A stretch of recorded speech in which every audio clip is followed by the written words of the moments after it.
Prilikom kuvanja često se dešava da jelo preliva, okapava i izlazi na ploču za kuvanje.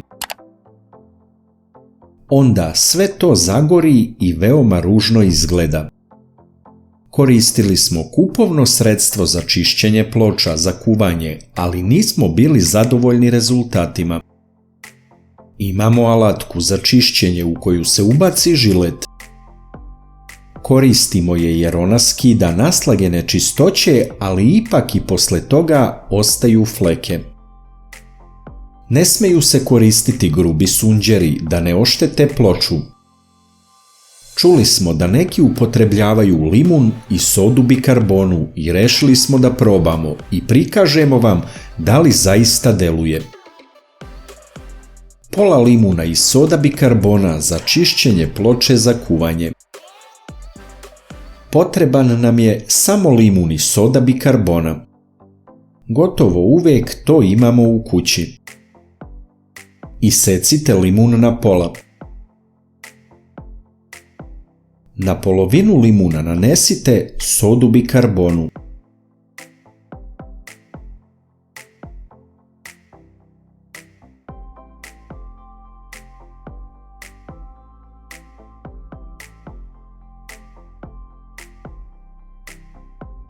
Potom limunom trljajte ploču, a naročito delove gde se primećuju fleke.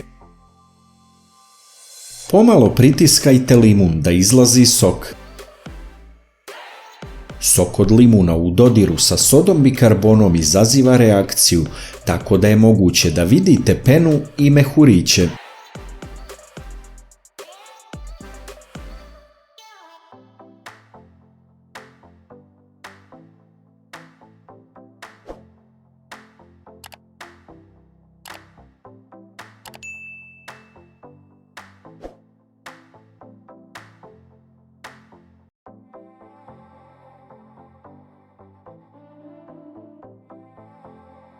Iz polovine limuna iscedite sav sok na ploču za kuvanje.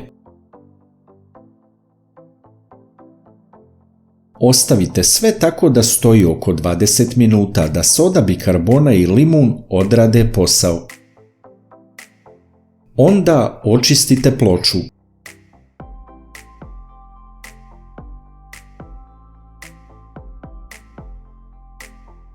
Pošto je bila stvarno dosta prljava, još jednom smo ponovili ceo postupak.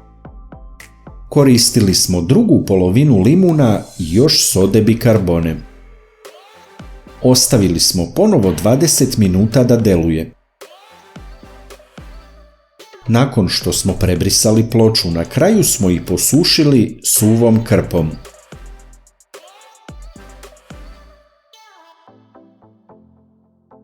Iako nije savršeno jer ploča za kuvanje ne izgleda kao nova, rezultat je dobar. Mi smo bili zadovoljni kako su limun i soda bikarbona očistili ploču i možemo da preporučimo ovaj metod i vama.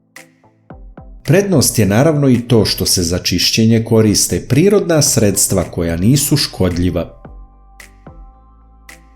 Najlakši način da podržite naš rad je da lajkujete video. Kliknete na dugme prati, zatim na zvonce i na kraju potvrdite zvonce. Ovo za nas znači mnogo. Hvala vam na podršci. Od sada možete da nas pratite i putem Instagrama. Link imate u opisu videa.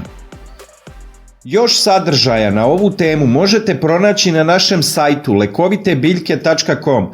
A ako vam je ovaj sadržaj bio koristan i zanimljiv, kliknite like i prijavite se na naš kanal i tako podržite naš rad.